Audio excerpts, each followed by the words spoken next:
The abduction was, in Alistair's not inconsiderable opinion, a masterpiece of theatrical intimidation. He had arranged for a moonless night, the kind that swallowed light and sound. The air, thick with the scent of damp earth and coming rain, was his to command. He had manifested from shadow in the ostentatious, topiary-choked garden of Hugo Vance's country estate, a whisper of velvet and cold fury. The woman, Clara, had been standing by a ludicrously ornate fountain, a sliver of champagne flute in her hand, her expression one of polite, soul-crushing boredom. Alistair had allowed the merest flicker of his true nature to show, the elongation of shadow, the bleed of red in his eyes, the profound, preternatural silence that heralded his presence. He had savored the expected cascade of emotions, the initial, prickling awareness of a predator, the sharp intake of breath, the widening of the eyes, the drop of the glass, the scream. Oh, the scream! He had anticipated a particularly satisfying one, a proper, lung-shredding shriek that would echo across the manicured lawns and serve as a perfect, visceral message to his insufferable rival. Hugo Vance, with his smug corporate takeovers and his bloodline so thin it was practically water, had encroached upon Alistair's territory one too many times. This kidnapping was not about the woman. It was about principle. It was a statement. He stepped fully from the shadows, a tall, imposing figure in a coat the color of dried blood. He let the silence stretch, a painter admiring his canvas before the first, violent stroke. Clara turned. She blinked. Her eyes, a startlingly clear shade of hazel, registered his presence. She did not drop her glass. She did not scream. She sighed. It was not a sigh of fear. It was a sigh of profound, bone-deep relief. The kind of sigh one emits after finally taking off shoes that have been pinching for 8 hours. "Oh, thank God," she said, her voice a low, melodious murmur. Alistair froze. His entire meticulously crafted overture of terror screeched to a halt. He had been planning his opening line for the better part of a week, something grand, something chilling. "You have been chosen, mortal, to pay the price for another's arrogance." It had gravitas. It had menace. He did not get to say it.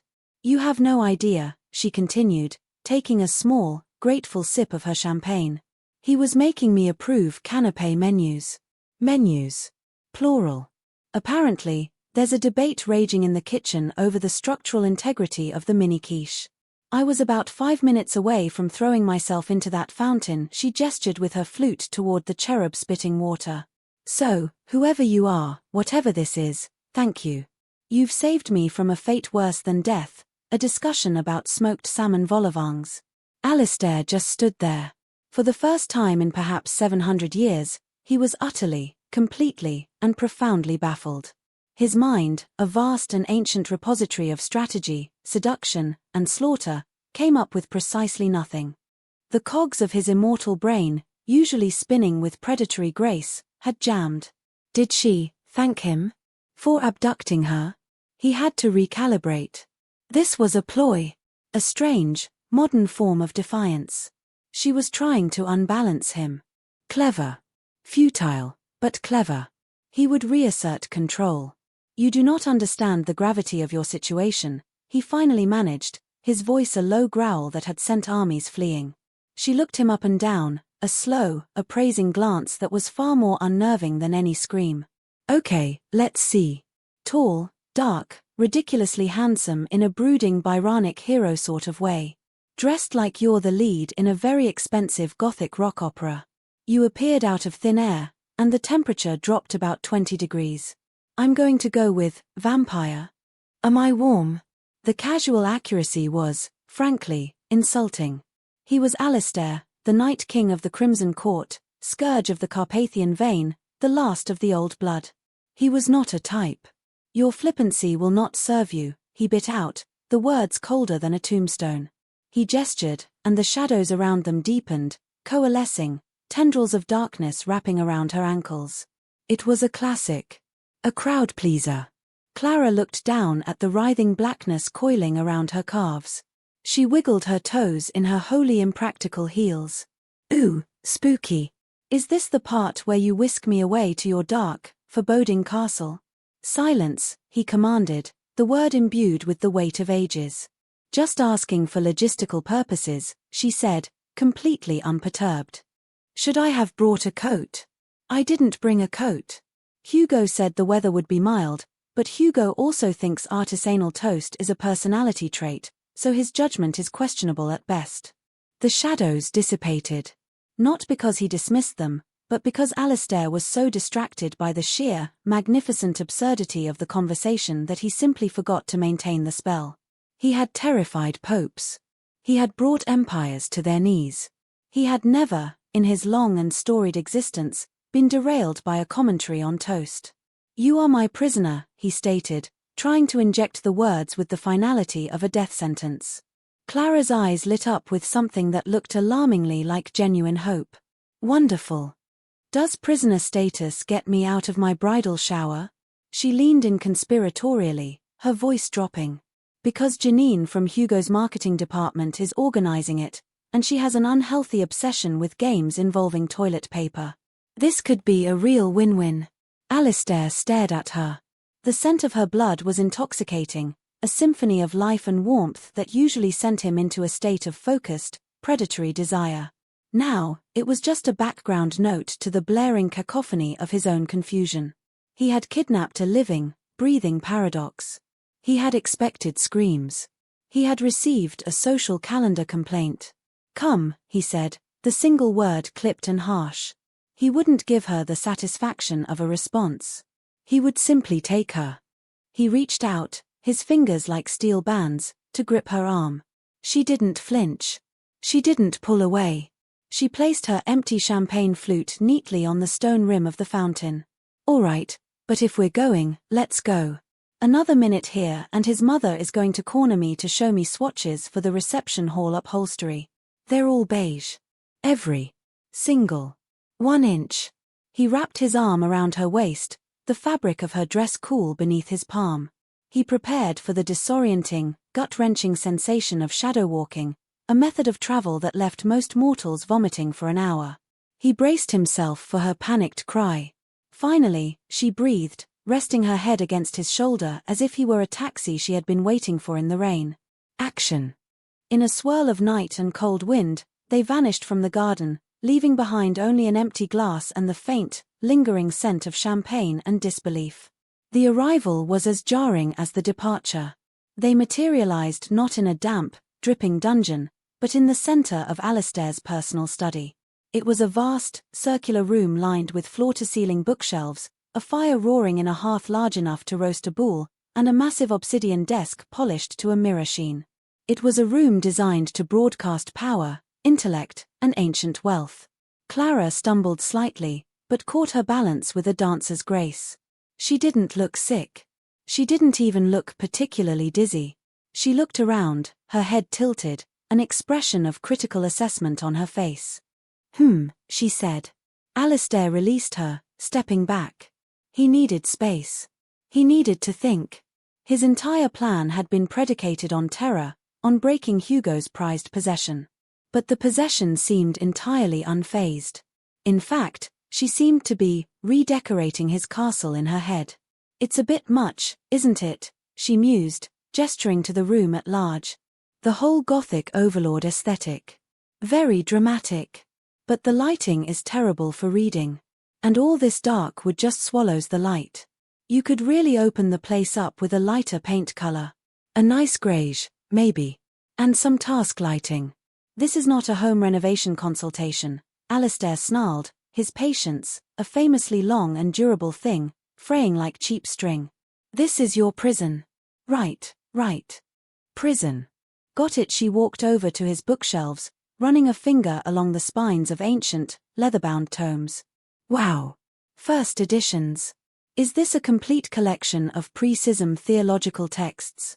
Hugo's idea of a library is 3 shelves of ghostwritten business memoirs and a signed copy of The Art of the Deal. She paused, pulling out a heavy volume. "Good heavens.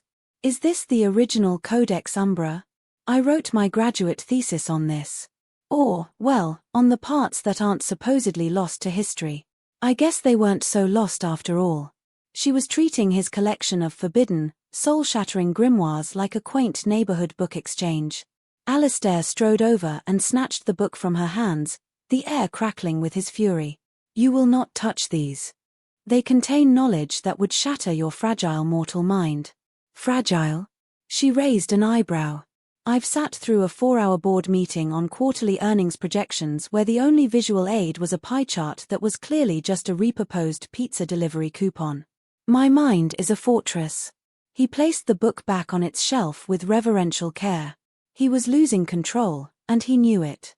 He was the one on the back foot. He, Alistair, the king. It was galling. "What do you want?" she asked, her tone shifting from art critic to business negotiator. It was a tone he recognized. It was the tone Hugo used. He hated it. "I want your fiancé to suffer," he said, turning to face her, letting the full force of his ancient rage color his words. "I want him to know that what is his can be taken. That his little empire of glass and steel is built on sand, and that I am the tide." It was a good line. Poetic. Menacing. He was proud of it. Clara considered this for a moment. "Okay. I can see that. He is intensely possessive. But you've made a slight tactical error." "I do not make errors." "You do," she insisted calmly. "You've assumed I'm something he values." Alistair blinked. "He is to marry you. Your union solidifies the merger of two of the largest family fortunes on the continent. You are not some bauble, you are the linchpin of his grandest acquisition." He had done his research. He knew the intricate details of the Vance-Cresswell merger. "Exactly," Clara said, a sad, knowing little smile touching her lips. "I'm the linchpin. An asset. A line item in a contract. He doesn't value me. He values the deal. He's not going to be heartbroken. He's going to be litigious. You haven't inspired terror, you've inspired a strongly worded letter from his legal team." Alistair felt a strange, unfamiliar sensation. It was not anger. It was pity, a ridiculous notion. He did not pity mortals. They were ephemeral, like butterflies. One did not pity a butterfly for its short lifespan. "He will come for you," Alistair said, though the conviction in his own voice was beginning to wane. "Oh, he'll come for me," she agreed. "But he won't come with a flaming sword. He'll come with a subpoena. He'll try to sue you for property damage and unlawful detainment. He'll probably try to write off the entire rescue mission as a business expense." The sheer, soul-crushing banality of her prediction was more chilling than any curse in his ancient books. He had orchestrated a grand, Gothic drama, and she was telling him it was about to devolve into a small claims court dispute. "Now," she said, clapping her hands together with a brisk efficiency that was deeply alarming. "About this whole prisoner situation. What are the amenities? Is there a gym? And more importantly, what's the Wi-Fi password? I have a feeling I'm going to have a lot of free time, and I'm halfway through a fascinating documentary on the history of concrete." Alistair, Lord of the Night, Master of the Undead, simply stared at the woman who was more concerned about internet access than her immortal soul. He had wanted to spite his rival. He had a sinking feeling he had just acquired a roommate. A very, very strange roommate.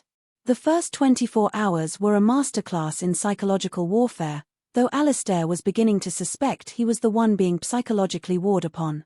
He had shown her to a guest chamber. A magnificent one, of course.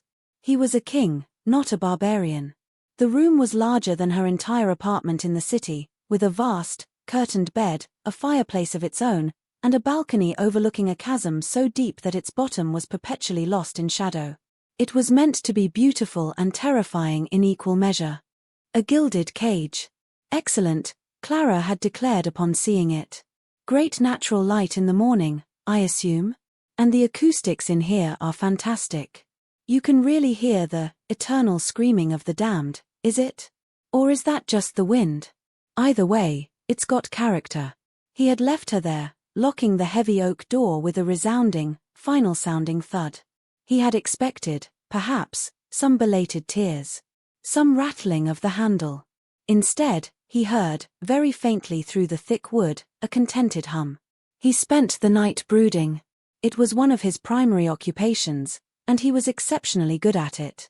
He sat in his throne room, a cavernous hall of black marble and silver inlay, and contemplated the infuriating woman upstairs. He tried to focus on Hugo. On the rage and panic his rival must be feeling. But the image kept being replaced by Clara's wry smile and her clinical assessment of his decor. He had sent for food to be delivered to her room. A lavish spread, of course. Roasted fowl, fruits that glittered like jewels, bread still warm from his spectral kitchens. It was a display of power. See what your captor provides. Be grateful. Be afraid. A few hours later, the tray was returned, untouched, with a note. The note, written in a neat, elegant script on the back of a napkin, read, "Lovely presentation, but a bit heavy for a first meal in a new place. Do you have any yogurt? Or perhaps some granola? Also, the pomegranate seeds are a choking hazard. Just some friendly feedback." Alistair had crumpled the napkin in his fist so tightly that it could have turned to diamond. Granola. She was his prisoner, a pawn in a game of ancient powers, and she was requesting granola. He found himself pacing his study, a habit he hadn't indulged in for centuries. He felt restless, unsettled. He was used to a predictable world. Mortals were fragile, fearful, and easily manipulated. They were the strings on his violin, and he was the master musician. Clara was not a string. She was a wrench, thrown directly into the delicate inner workings of his instrument. He decided to confront her. He needed to re-establish the dynamic. He was the monster. She was the victim. He swept into her room without knocking, a whirlwind of dark silk and cold authority. "Your continued insolence tries my patience," he began, his voice echoing in the high-ceilinged chamber. Clara was not cowering by the fire. She was not weeping into her pillows. She was on the balcony, leaning against the cold stone railing, looking out at the jagged peaks of his domain under the pale moonlight. She was wearing a silk robe she must have found in the wardrobe, and her hair was loose around her shoulders. She looked serene. "Oh, hello," she said, turning. "I was just admiring the view. It's spectacular. Very end of the world, but in a scenic way. You know, I think a small bistro table and 2 chairs would be perfect out here. For morning coffee." "There will be no morning coffee," he thundered. "There will be terror. There will be despair." "Is that before or after the granola?" she asked, her expression perfectly serious. "I'm just trying to get a sense of the schedule." Alistair felt a muscle in his jaw twitch. "You think this is a game?" "No," she said, and for the first time, her voice lost its light, ironic edge. It was softer. Quieter. "I think this is a temporary and rather theatrical reprieve from a life I didn't choose, in which I was about to legally bind myself to a man who alphabetizes his sock drawer." She looked back out at the chasm. "You think your castle is a prison? Try attending 3 separate charity galas in 1 week, each one with the same people, the same food, and the same stifling conversations about stock options and summering in the Hamptons. Try having your entire future mapped out for you like a corporate merger. That is a prison, Your Highness. This," she gestured to the Gothic splendor around them, "is just a vacation with a more dramatic theme." He was silent. Her words landed not like a joke, but like a stone dropped into a deep well. He had seen her life from the outside, the wealth, the privilege, the handsome fiancé. He had seen it as something to be envied, and therefore, something to be broken. He had never considered that the cage was already built, and he had simply relocated the bird. The thought was disquieting. It complicated his neat narrative of vengeance. "Hugo Vance is considered one of the most eligible men in the world," he stated, a fact he had gleaned from the vapid society pages he'd had his minions procure. "His eligible in the same way a particularly well-funded spreadsheet is eligible," Clara retorted. "His stable.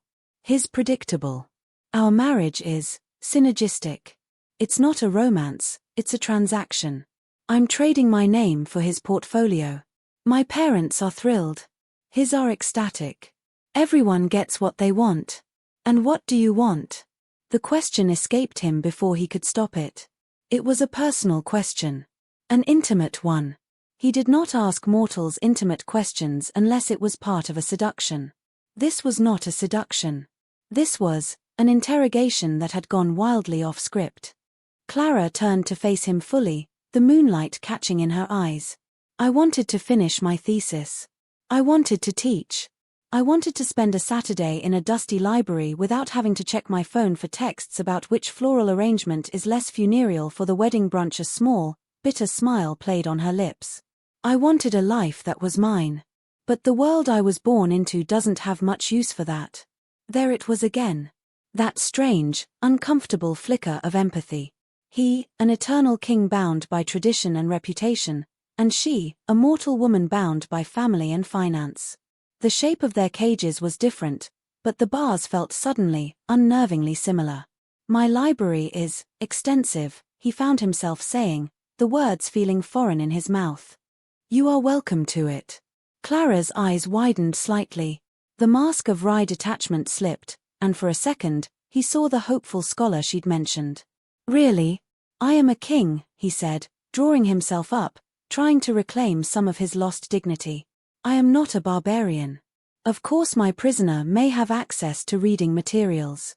It was a ridiculous justification, and they both knew it. Thank you, she said, and the words were simple, sincere, and utterly disarming. He needed to leave. The air in the room had changed. It was no longer a prison cell. It felt shared. He turned on his heel, his cloak swirling around him with practiced drama. Just one more thing, she called after him as he reached the door. He paused, his hand on the iron handle, and looked back over his shoulder. What? The Wi-Fi password? Alistair gritted his teeth. He considered telling her that his ancient, cursed castle did not possess such modern trivialities. But he was, for all his brooding, a creature of comfort himself. Of course he had Wi-Fi. How else was he to keep track of his vast, global financial holdings and stream high-definition nature documentaries about deep-sea predators? Blood Sovereign 1066, he muttered, the words tasting like ash and humiliation in his mouth. The B and S are capitalized. He swept out of the room, slamming the door behind him. He did not hear a hum of contentment this time. He heard a small, triumphant laugh. And for some reason, the sound did not enrage him. It made the corners of his own mouth twitch in a way they hadn't for a very, very long time. The days that followed settled into a bizarre rhythm, a domesticity that Alistair found both infuriating and strangely compelling. He was a creature of habit, but his habits had been fixed for centuries: brooding, ruling, hunting, the occasional strategic massacre. Now, his habits included Clara. She treated his terrifying, labyrinthine castle like a slightly dilapidated country house she was considering purchasing. She explored. She would pop up in the most unexpected places. He found her one afternoon in the Grand Armory, tapping a gauntlet with a manicured nail. You know, she'd said, looking up at him as he materialized in a swirl of irritated shadow, this is a fantastic collection, but the maintenance must be a nightmare. All this polishing. Do you have staff for that, or is it more of a magically enchanted self-polishing armor situation? They are imbued with the spirits of the vanquished warriors who once wore them, he had informed her, his tone dripping with dark significance. So, ghosts do the polishing? That's clever. Good delegation. He'd simply vanished, because it was less effort than trying to explain the concept of eternal spectral torment to a woman who saw it as an efficient housekeeping solution. Her promised exploration of his library became her primary occupation. Alistair would find himself drawn there, standing in the high, shadowed archway of the door, watching her. She would be curled in one of the enormous wingback chairs, a stack of books on the table beside her, a look of intense concentration on her face. She would chew on the end of a pen she'd somehow produced, where did she get a pen, and mutter to herself.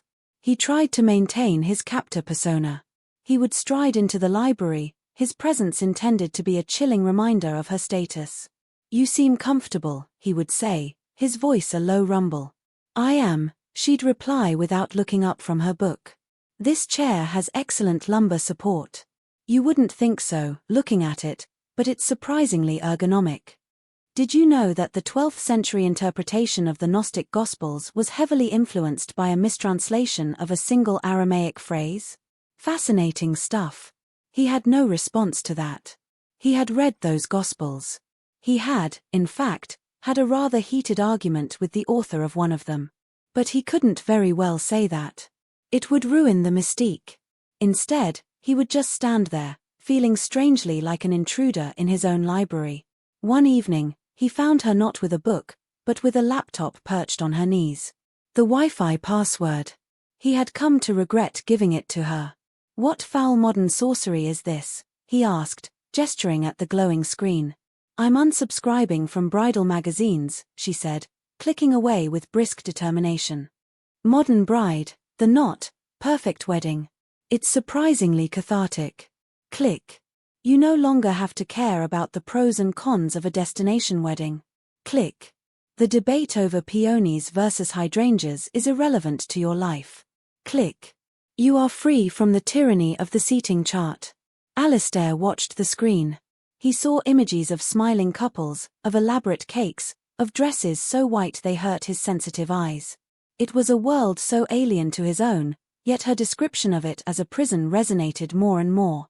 He had always seen his immortality as a form of power. But it was also a cage. He was bound by his own nature, by the endless, grinding weight of his own history. He could not change. He could not die. He could only endure. "You truly did not wish for this life," he said. It was not a question. She finally looked up from the laptop, her face illuminated by its pale light. "Does anyone ever truly wish for the life they're given? You're an immortal vampire king. Was that on your vision board when you were a kid?"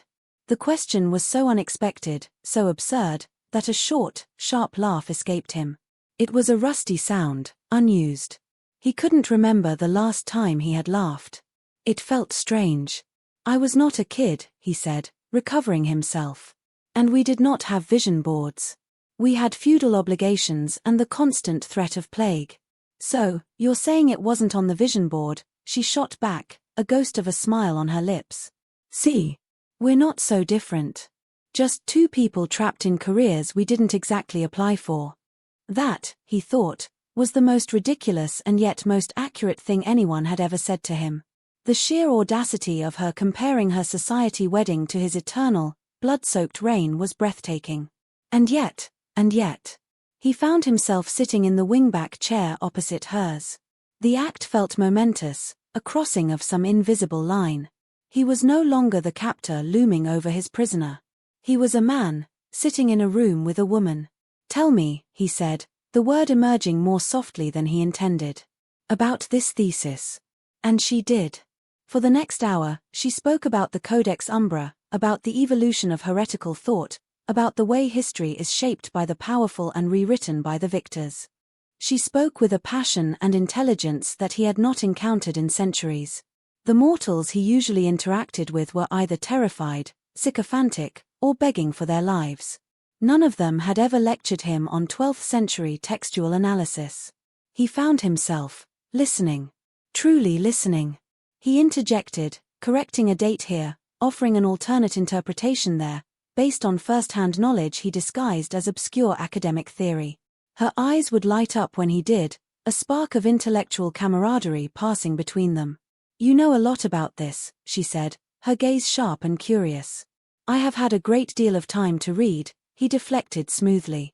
The conversation drifted. From history to art. From art to music. He learned that she loved the raw energy of punk rock, a fact that was as incongruous and delightful as everything else about her. He, in turn, admitted a grudging respect for the mathematical precision of Bach. "Of course you do," she teased. "It's orderly. It's complex. It's probably great for brooding too." He did not deny it. It was in the middle of this strange, unprecedented evening that he realized he was not thinking about Hugo at all. The entire purpose of this grand endeavor, to torment his rival, had faded into the background. It seemed petty now. Immature. His focus had shifted entirely to the woman in front of him, to the quickness of her mind and the surprising vulnerability hidden beneath her layers of wit. He was enjoying himself. The realization was as shocking as a stake to the heart. The evening was interrupted by the arrival of one of his wraith servants, a silent, shimmering figure that phased through the wall with a tray. On the tray were 2 glasses and a bottle of wine. A deep, dark red. One of the finest from his cellars, a vintage from a vineyard that had turned to dust 500 years ago. He hadn't summoned it. Clara looked at the wraith, then at the wine, then at him. "Did you order that?" "No," Alistair said, his eyes narrowed. His servants were extensions of his will. They did not take initiative. Unless they had sensed a change in his own desires that he himself had not fully acknowledged. The thought was deeply unsettling. The wraith poured 2 glasses and faded back into the wall. An expectant silence hung in the air. "Well," Clara said, raising an eyebrow. "It would be rude not to." She picked up a glass. "To unconventional vacations?" Alistair looked at her, at the way the firelight danced in her hair and the genuine amusement in her eyes. He picked up his own glass. The wine was, of course, exquisite. But it was the company that was the true luxury. "To lumber support," he offered, the corner of his mouth twitching upwards. Her laugh rang out in the ancient library, bright and clear and utterly out of place. And Alistair found himself smiling. Not a smirk. Not a predator's grin. A genuine, unfamiliar, and deeply alarming smile. He was in far more trouble than he had ever imagined. The transition from baffled captor to something else was subtle. It wasn't a single moment, but a collection of them, like stones accumulating to shift the course of a river. Alistair found his routines, once as fixed as constellations, bending around Clara's presence. He started joining her for meals. Not because he needed to eat, but because the cavernous dining hall felt less like a monument to his own solitude when she was sitting at the other end of the ridiculously long table, making wry comments about the ancestral portraits. "That one," she said one evening, pointing her fork at a stern-faced man with a truly unfortunate ruff. "He looks like he just smelled something bad." "Was that a family trait?" "That is my great-great-grandsire, Vladislav the Impaler," Alistair said, with a hint of pride.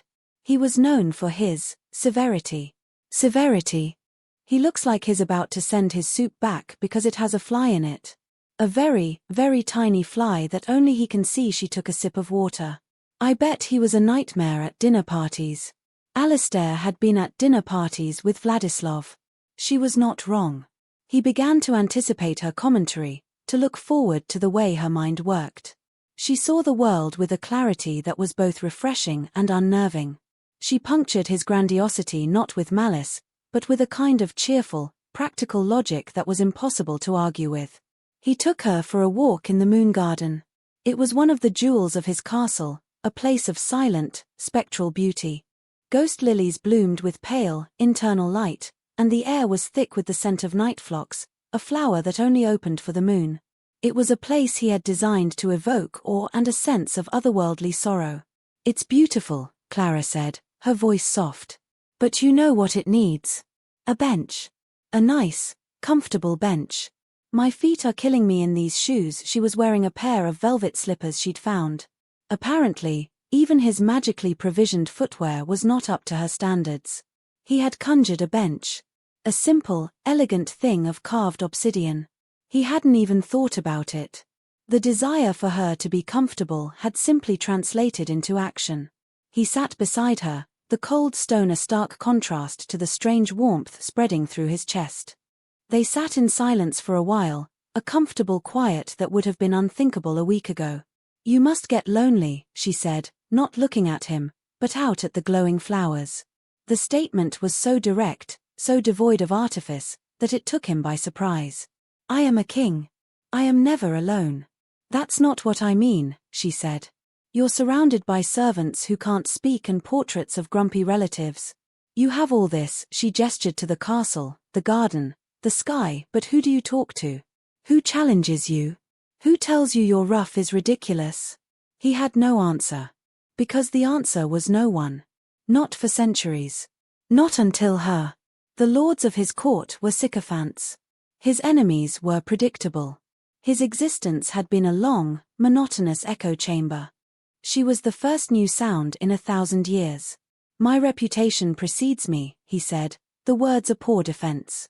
"Your reputation is a cage," she countered gently. "You're trapped in it, just like I was trapped in my engagement. Everyone expects you to be the dark, terrifying monster, so you play the part. It must be exhausting." He turned to look at her then. Her face was sincere, her eyes full of a startling empathy. She wasn't mocking him. She was seeing him. It was the most terrifying thing that had happened to him all week. More terrifying than her request for granola. More terrifying than her critique of his armory. "You assume much," he said, his voice rough. "I'm a good observer," she replied. "I had to be. In my world, you learn to read the subtext. You learn to see what people aren't saying.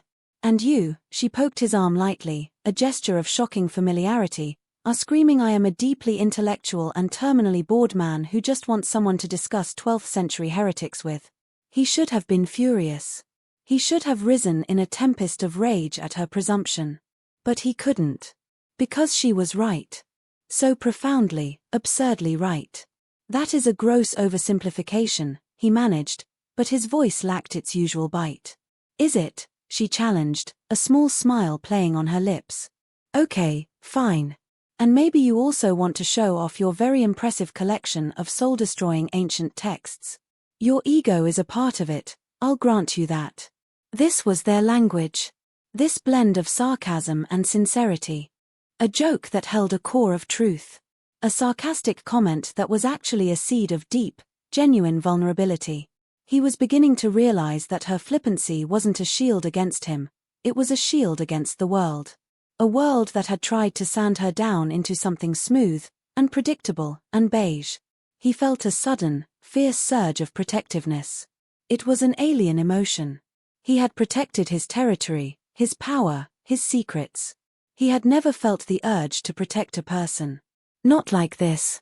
The thought of her returning to her life of beige upholstery and synergistic mergers was intolerable. "The wedding," he said, the word tasting foul. "You called it a transaction. Was there no affection for him at all?" Clara sighed, her playful demeanor slipping away, replaced by a familiar weariness. "Hugo isn't a bad person. He's just an empty one. Our relationship is like a business partnership. We have aligned interests. We look good together on paper." Affection wasn't really part of the negotiation. She hugged her arms around herself. "I think I tried, at the beginning, to find something. But it was like trying to find a spark in wet sand. Eventually, you just get tired of trying. Then why agree to it? Family," she said simply. "Duty. The path of least resistance. Sometimes it's just easier to let the current carry you than to try and swim against it.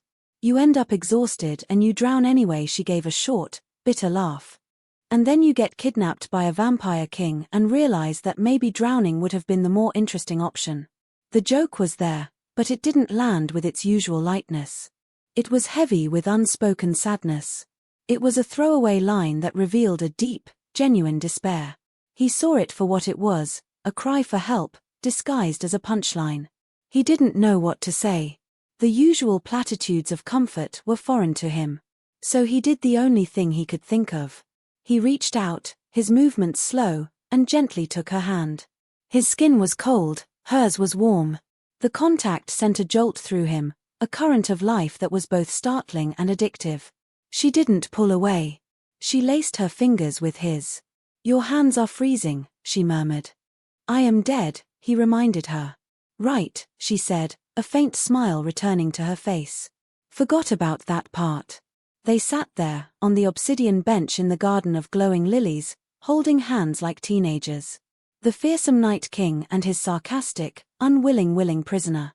And for the first time, Alistair didn't feel like a king, or a captor, or a monster.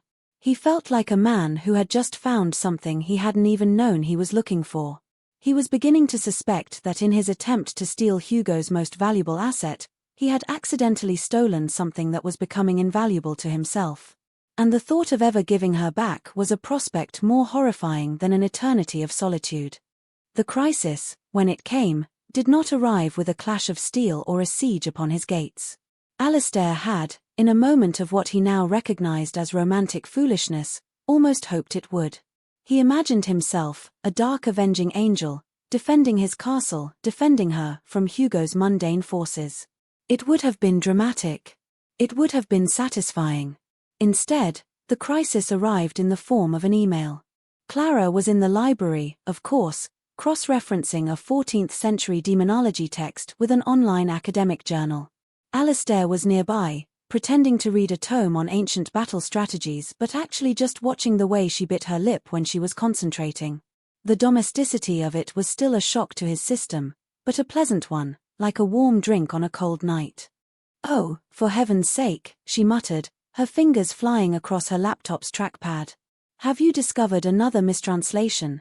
he asked, a hint of amusement in his voice. "Worse," she said, her tone flat and dead. "I have an email from Hugo." Alistair was instantly on his feet, his chair scraping back harshly against the stone floor. The pleasant warmth vanished, replaced by a familiar, icy rage. Hugo. The name itself was an irritant, a piece of grit in the machinery of his newfound contentment. "He has located you?" Alistair demanded, his voice dropping to a dangerous growl. "Not exactly," Clara said, her eyes fixed on the screen. "He's not writing to me. He's CC'd me on an email to his legal department," she read aloud, her voice a monotone that belied the fury he could see simmering in her tense shoulders. Subject: unlawful seizure of asset and breach of premarital contract. "Gentlemen, as discussed, please find attached the preliminary draft of our injunction against Alistair von Krolock, resident of." She trailed off, looking up at him. "He doesn't have your address. That's a problem for him, resident of an undetermined spooky castle in the Carpathians. We will be seeking damages for emotional distress, breach of contract, and the recovery of the primary asset integral to the Vance Criswell merger, i.e., Clara Abernathy. Please expedite. We are on a timeline." She stopped reading. The silence in the library was absolute. Alistair stared at her. Asset. Primary asset. I.e., Clara Abernathy. He had seen declarations of war more passionate than this. He had seen grocery lists written with more feeling. Hugo wasn't trying to rescue the woman he loved. He was trying to repossess a piece of corporate property that had gone missing.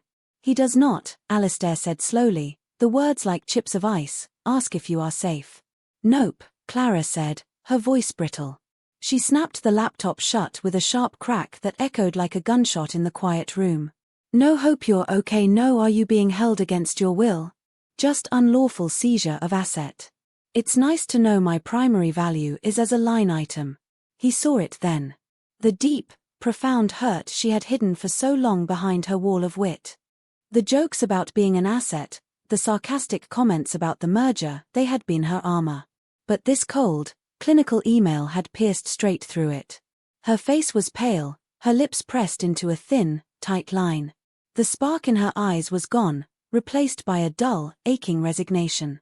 It was the look of a person who had expected the worst and had just had it confirmed in writing. And Alistair felt something snap.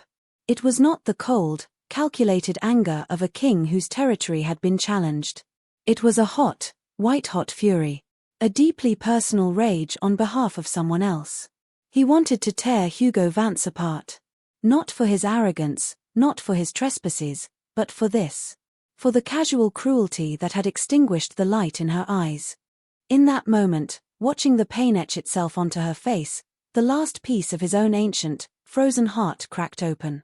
The grudging respect, the amusement, the fascination, the protective fondness, it all coalesced into a single, terrifying, undeniable truth. He was in love with her. The realization didn't feel poetic. It felt like a punch to the gut. It was inconvenient, illogical, and utterly overwhelming. He, Alistair, who had viewed love as a mortal folly, a weakness to be exploited, was ensnared by it. And he didn't care. All he cared about was erasing the hurt from her face. Before he could speak, before he could formulate a plan to rain down 1,000 years of darkness upon Hugo Vance and his entire legal department, a shimmering portal, utterly unlike his own shadowy methods, tore open in the middle of the library. It was a sterile, blue-white light, smelling faintly of ozone and expensive cologne. From it stepped Hugo Vance. He was exactly as Alistair had pictured him from the society pages, impeccably dressed in a suit that probably cost more than a small car, his hair perfectly coiffed, a look of intense annoyance on his handsome, vapid face. He was flanked by two men in identical suits, carrying briefcases. Lawyers. Not an army. Not even a single, solitary bodyguard. He had brought lawyers to a vampire's castle. Clara had been right. It was so much worse than he could have imagined. "There you are," Hugo said, his gaze sweeping over Clara with the proprietary air of a man checking on his parked car. He then looked around the library, his expression a mixture of disdain and impatience. "Good God, what a dump. Is that actual cobwebs?" He completely ignored Alistair, as if the 7-foot-tall, ancient vampire lord radiating palpable menace was nothing more than a piece of Gothic furniture. "Clara, let's go," Hugo commanded, not asked. "You have caused an incredible amount of trouble. We've had to push back the quarterly report, and my mother is having palpitations about the catering deposit." Clara stood frozen, her face a mask of stone. "We have the paperwork," Hugo continued, snapping his fingers at one of the lawyers, who immediately opened his briefcase. "An injunction. A cease and desist. And a motion for damages. We're prepared to settle this out of court, assuming you," he finally deigned to look at Alistair, his eyes flicking over him dismissively, "release my fiancée immediately and agree to cover all associated legal fees." He never once looked at Clara and asked if she was all right. He never once asked what had happened. His only concern was the disruption to his schedule and his finances. Alistair watched Clara. He saw her jaw tighten. He saw her take a small, sharp breath. He saw the last vestiges of hope die in her eyes, the final confirmation that to this man, she was not a person. She was a problem to be solved. And Alistair knew what he had to do. He stepped forward, placing himself between Hugo and Clara.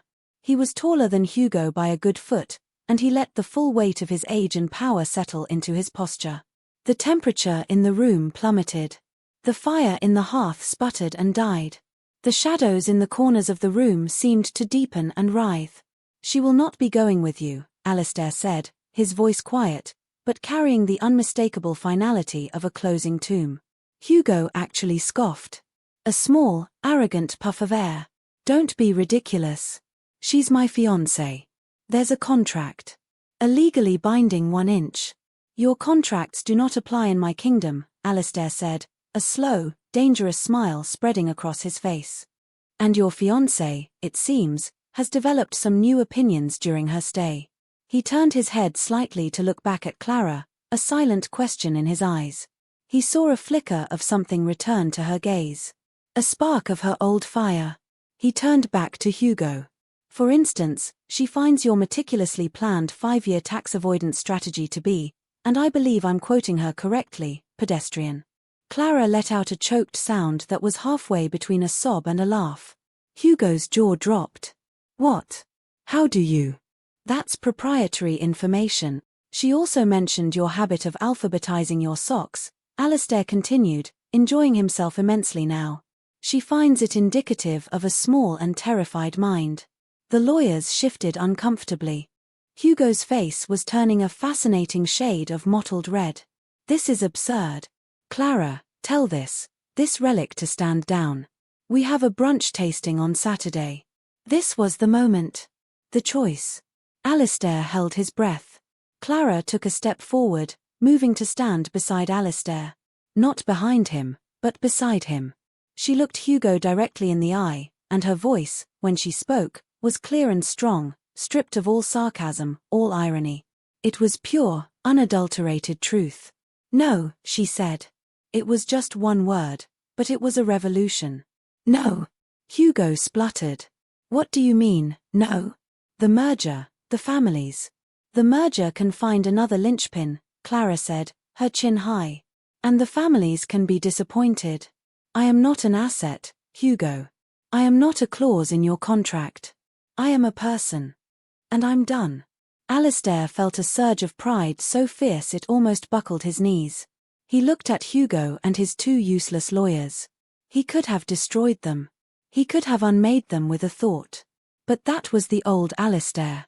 The new Alistair, the one who was in love with a brilliant, sarcastic woman who liked punk rock, had a better idea. "I'm sorry," he said, his voice laced with a magnanimous, kingly pity. "She's staying. It seems she prefers my library to your portfolio." He gave Hugo a dismissive wave. "Your portal is still open. I suggest you use it." Goodbye. Hugo stood there, utterly defeated, not by dark magic, but by a simple, unequivocal no. He looked from Clara's resolute face to Alistair's mocking smile and seemed to shrink. He turned, wordlessly, and stalked back through the shimmering portal, his lawyers scrambling after him like well-dressed rats. The portal snapped shut, plunging the library back into its familiar, Gothic gloom. The fire in the hearth roared back to life. Silence. Alistair and Clara stood side by side in the vast, ancient room. The adrenaline of the confrontation faded, leaving behind something quiet and fragile and real. He turned to her. He didn't know the right words. He had a millennium of speeches and pronouncements at his disposal, but none of them fit this moment. All his grandeur, all his power, felt inadequate. So he did the only thing he could. He offered her his hand. Not as a king to a subject, or a captor to a prisoner, but as a man to a woman. An invitation. A question. Clara looked at his outstretched hand, then up at his face. He let her see everything he was feeling. The fear, the hope, the raw, terrifying sincerity of his newfound love. He hid nothing. For the first time, he was completely, utterly vulnerable. A slow, brilliant smile spread across her face.